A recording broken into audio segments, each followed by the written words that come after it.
Bonjour. On dit qu'un espoir différé rend le cœur malade.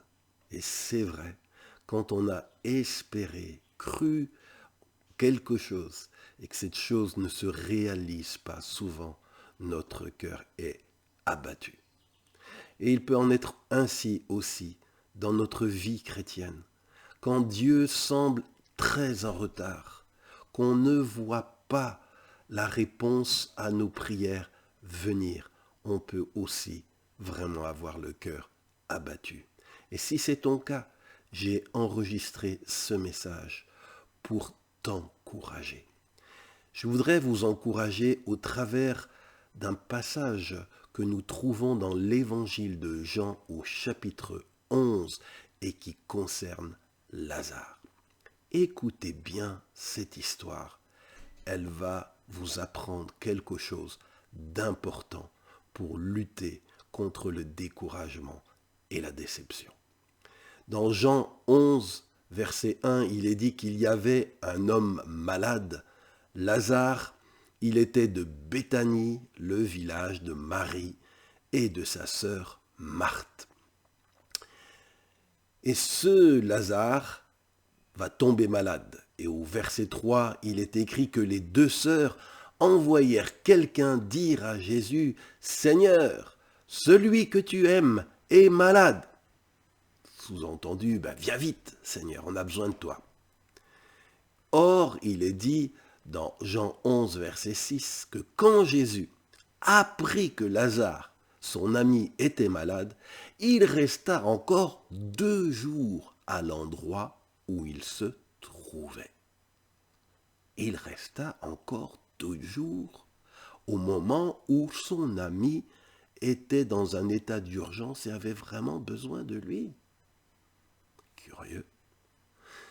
Puis Jésus dit à ses disciples, après 2 jours, retournons en Judée. Allons auprès de lui. Ah, enfin Jésus, tu vas au secours de ton ami, ça c'est bien. Mais il est écrit dans notre texte, au verset 17, que quand Jésus arriva chez son ami Lazare, il apprit que Lazare était dans la tombe depuis 4 jours.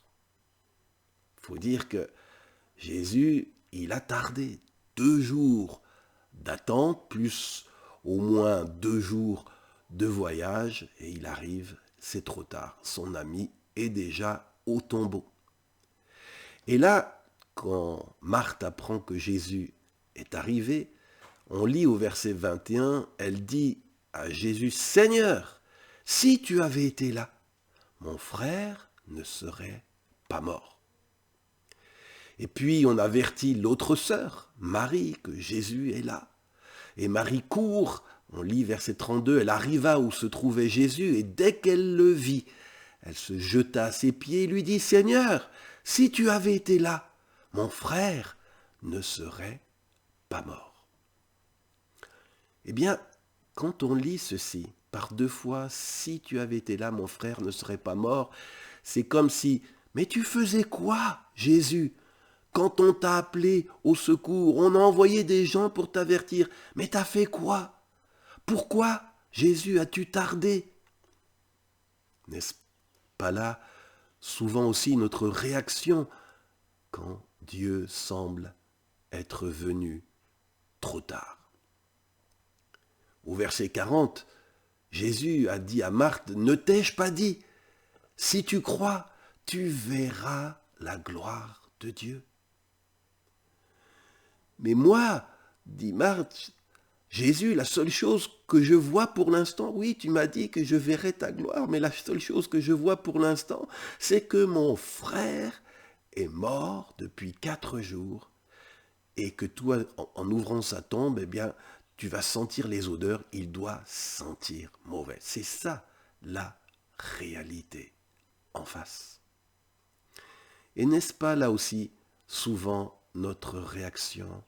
Oui, Jésus, tu m'as promis que je verrais ta gloire.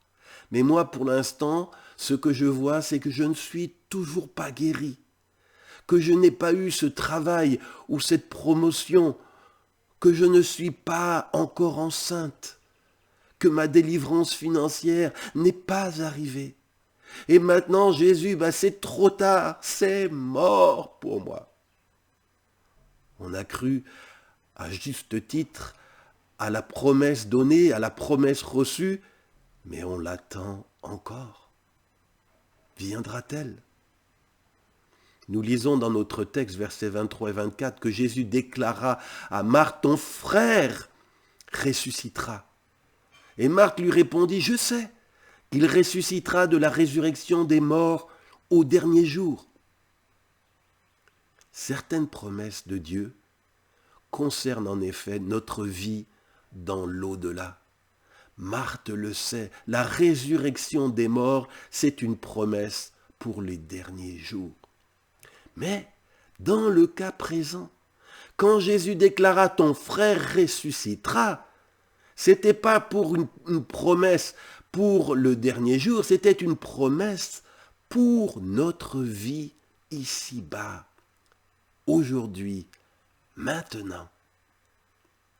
Bien-aimés, si Dieu vous a vraiment parlé, si sa promesse, la promesse qu'il vous a faite était bien pour votre vie actuelle, si vous n'avez pas pris vos rêves pour des réalités, eh bien sachez que l'accomplissement de la promesse viendra.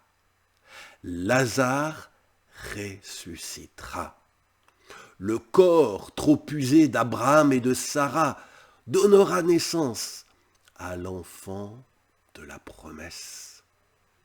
Oui, Dieu semble parfois très en retard, mais ne désespère pas, parce qu'il n'est pas encore trop tard.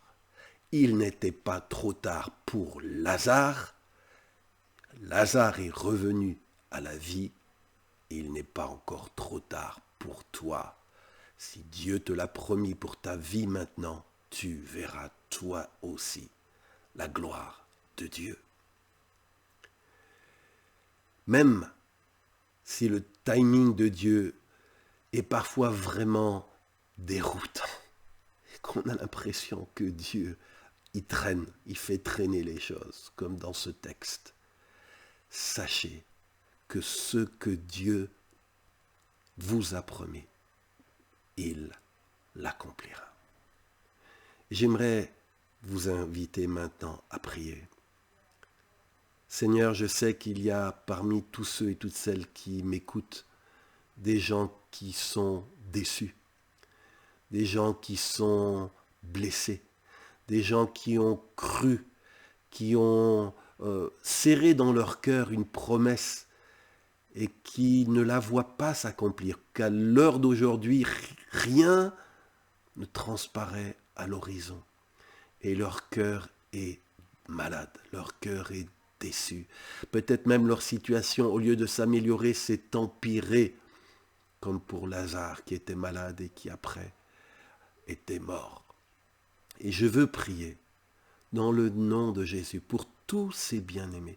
Je veux prier pour une résurrection de leur espérance, une résurrection de leur espoir, un nouvel élan de foi. Je ne le dis pas pour leur donner un espoir, un faux espoir, mais si tu leur as fait une promesse, que cette promesse c'est toi qui l'as donnée, tu n'es pas un homme pour mentir, ni un fils de l'homme pour avoir du regret. Et si cette promesse était une promesse pour leur vie terrestre ici-bas, même si elle ne s'est pas encore accomplie, même si ça a tardé, même si la situation s'est dégradée, Lazare ressuscitera. Seigneur, ces bien-aimés verront, Seigneur, l'accomplissement de ce que tu leur as annoncé. Et je veux prier maintenant au nom de Jésus que tu donnes la paix à ces bien-aimés.